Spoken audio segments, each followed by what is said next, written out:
नमस्कार 24 news channel में स्वागत है आपका और मैं हूं आपके साथ राधे पंडित। बालकनाथ आश्रम शिव मंदिर जमालपुर में वार्षिक उत्सव एवं मूर्ति स्थापना का कार्यक्रम आयोजित किया गया,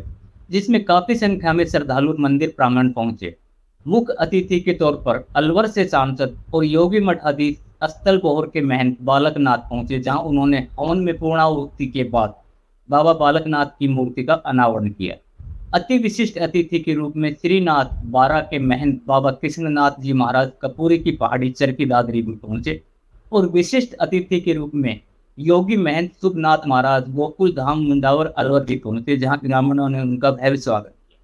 आपको बता दें कि पटौदी विधानसभा क्षेत्र के बड़े गांव जमालपुर में सिद्ध बाबा बालकनाथ की पुण्यतिथि और मूर्ति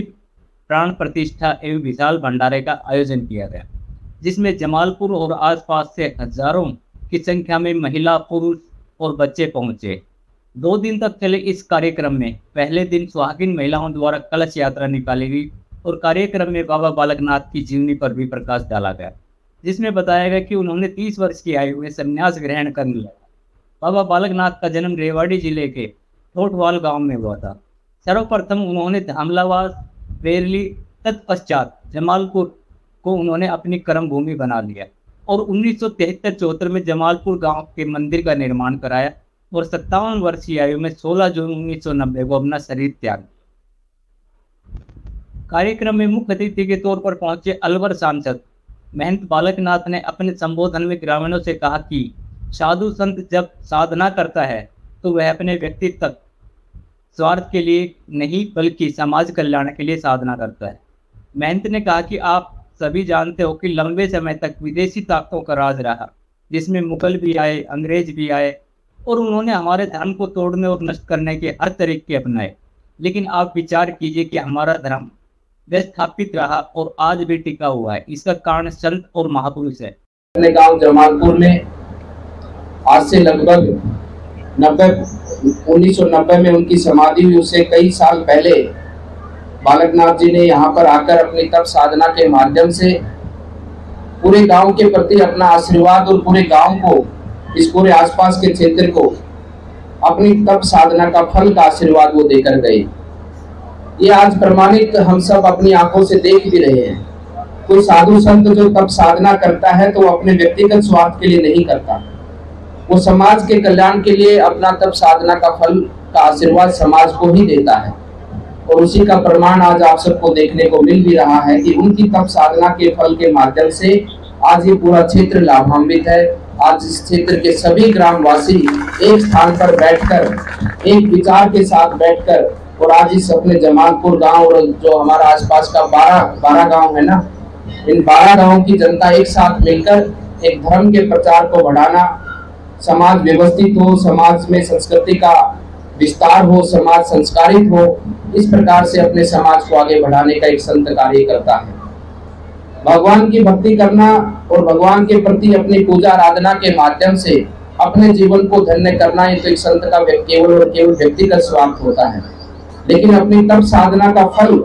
वो अपने भक्तों को ही अर्पित करते हैं और भक्तों में ही उस तप साधना का फल का आशीर्वाद सबको प्राप्त होता है। भक्तजनों, मैं इतना कहना चाहता हूं कि आप सब लोग भी जानते हैं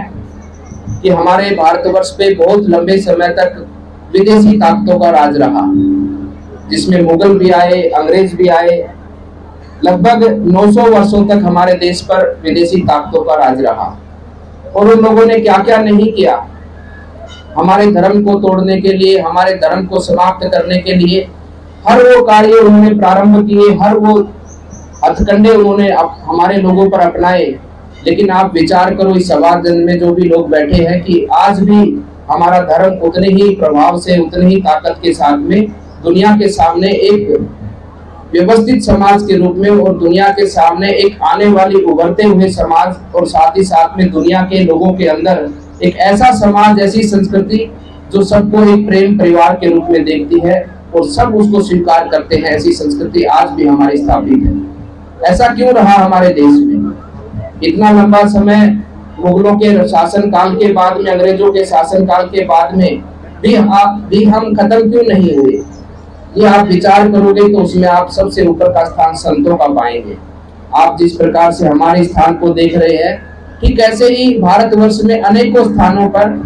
संतों ने गांव-गांव में धुनियां रमाई, गांव-गांव में स्थान बनाए और हमारे अपने इस समाज को अपनी धर्म और संस्कृति के साथ में जोड़ कर रखा।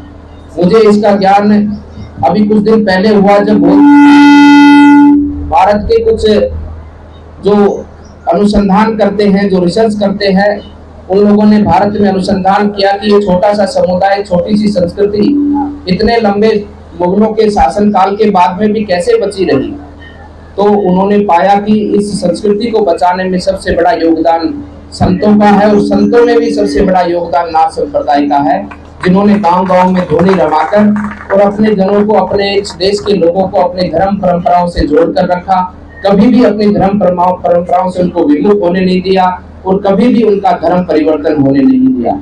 यही कारण है कि हमारा देश आज भी अखंड और एकजुट है और यही कारण है कि हमारा देश आज पूरी दुनिया का नेतृत्व करने के लिए हमारा देश सक्षम है और तैयार है।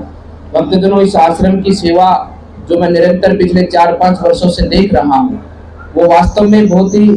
प्रसन्नता करने वाली विषय है कि आप सब ने जिस प्रकार से इस आश्रम को आगे बढ़ाया है। और विशेष रूप से तो मैं उन सिद्ध योगेश्वरों का ही मैं आशीर्वाद मानता हूँ कि अपने इस गांव में जन्म लेकर आदरणीय भूपेंद्र जी, जो आज हमारे देश की सेवा के लिए समर्पित है, इस गांव का नाम रोशन करने के भाव से आज इस गांव के पूरे एक बच्चे बच्ची का नाम, एक बुजुर्ग का नाम, हर व्यक्ति का नाम उनके साथ जुड़ा है और सबके नाम को आगे बढ़ाने का, रोशन करने का उन्होंने काम किया है। आज उन संतों का ही आशीर्वाद है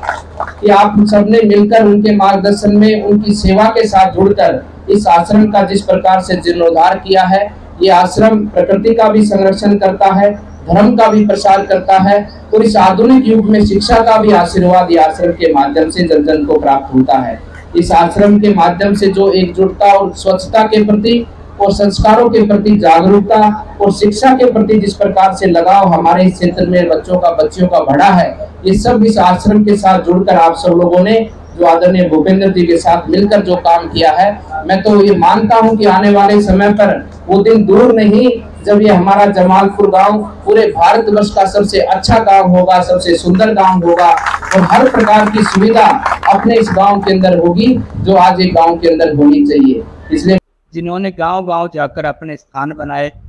धर्म का अलग जगह है और जगह जगह अपने धर्म और संस्कृति को एक साथ जोड़ कर रखा। हमारी संस्कृति को बचाने में सबसे बड़ा योगदान संतों का रहा। गांव में पहुंचने पर महंत बालकनाथ ने बताया कि पिछले 4-5 वर्षों से जमालपुर गांव में शिक्षा, स्वास्थ्य और स्वच्छता के माध्यम से एक मिसाल कायम की है और जल्द ही आसपास के क्षेत्र जमालपुर से 30 वर्ष की आयु में 1963 में इन्होंने संन्यास ले लिया था। इनके गुरु भगवान नाथ जी महाराज हुए हैं, जयराम नाथ जी इनके गुरु भाई रहे हैं और इनका संबंध रेवाड़ी के गांव टोटवाल से है। इन्होंने दामलावास, डेरकी और तदोपरांत जमालपुर को अपनी कर्म भूमि बनाया और मंदिर निर्माण में इनका विशेष योगदान रहा। जमालपुर का जो मंदिर है ये 1973-74 के आसपास इन्होंने इसका निर्माण कार्य शुरू किया था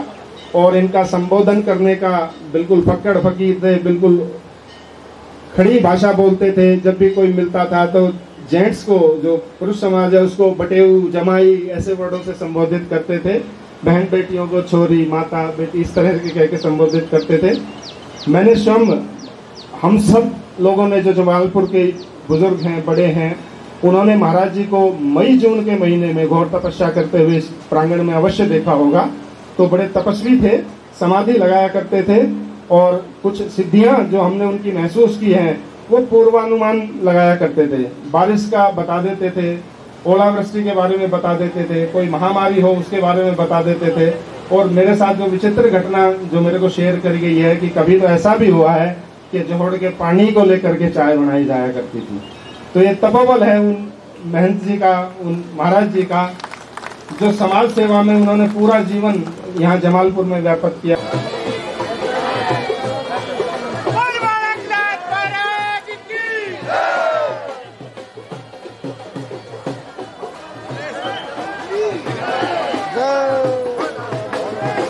देखिए, यहाँ पर नाथ संप्रदाय सिद्ध परंपरा के योगेश्वर बालकनाथ जी ने यहाँ पर तप साधना की और आज उनका एक तरह से पुण्यतिथि है और आज ही के दिन यहाँ पर उनकी मूर्ति प्राण प्रतिष्ठा का भी कार्यक्रम रहा, उनकी मूर्ति की स्थापना हुई है। और जमालपुर गांव के अंदर इस मंदिर का जिस प्रकार से विकास पिछले 5-6 वर्षों से आपने देखा है, और केवल मंदिर का ही विकास नहीं, जमालपुर गांव के अंदर जिस प्रकार से स्वच्छता की ओर लोगों का जिस प्रकार से रुझान बढ़ा है, और जमालपुर गांव के हमारे बच्चे बच्चियों की शिक्षा की तरफ जिस प्रकार से उनका रुझान बढ़ा है, और अच्छे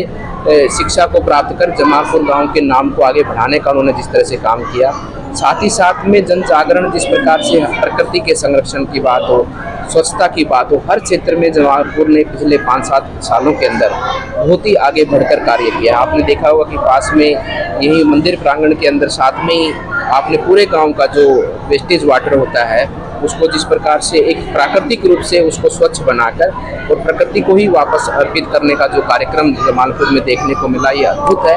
और अभिनंदनीय है। और ठीक उसी प्रकार से स्वच्छता के बारे में आज जमालपुर के अंदर मुहिम है कि कोई भी कचरा है, कोई भी पॉलीथीन का उपयोग जिस प्रकार से कम हो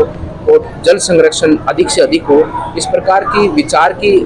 जो विषय आगे बढ़े हैं, इसके लिए मैं पूरे जमालपुर ग्रामवासियों के साथ साथ में विशेष रूप से हमारे केंद्र में मंत्री आदरणीय भूपेंद्र जी का धन्यवाद करना चाहता हूं कि जिनका विशेष रूप से लगाव समाज को शिक्षित करना, समाज को व्यवस्थित और एक संस्कारित समाज हो हमारा, और हमारे गांव में स्वच्छता इस प्रकार से गांव का हम जब नाम सुनते हैं, ग्रामीण क्षेत्र की जब हम बात करते हैं तो हमारे अंदर एक भाव आता है कि शुद्ध वातावरण, शुद्ध भोजन और शुद्ध व्यवस्था, शुद्ध आचार विचार, यही गांव का एक मैं मानता हूं कि गांव का अर्थ है। और ठीक उस गांव के अर्थ के अनुरूप अपने इस गांव को उसके स्वरूप में ढालने का काम माननीय भूपेंद्र जी ने किया है। और मैं गांव वालों का भी धन्यवाद करता हूं कि सब लोग उनके साथ मिलकर, सब एक स्थान पर बैठकर उनके विचार के साथ मिलकर सब लोगों ने इसमें अपनी भूमिका निभाई है। और ये निश्चित रूप से उन सिद्ध योगेश्वरों का ही आशीर्वाद है कि आज उनकी कृपा से हम ग्रामवासी भी और हमारा देश भी आगे बढ़ने के पथ पर आगे बढ़ा।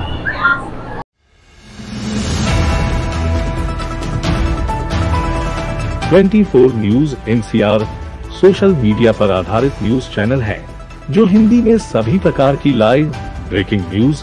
राजनीतिक हलचल, भक्ति, श्रद्धा और आस्था के साथ साथ मनोरंजन, बॉलीवुड, स्पोर्ट्स और बिजनेस की खबरों को आप तक पहुंचाता है। चैनल का उद्देश्य गुरुग्राम, रेवाड़ी, फरीदाबाद, रोहतक, झज्जर, मेवात और हरियाणा की लेटेस्ट खबरों को आप तक पहुंचाना है। इसलिए जुड़े रहे हमारे साथ। 24 न्यूज NCR, आपके हक की आवाज।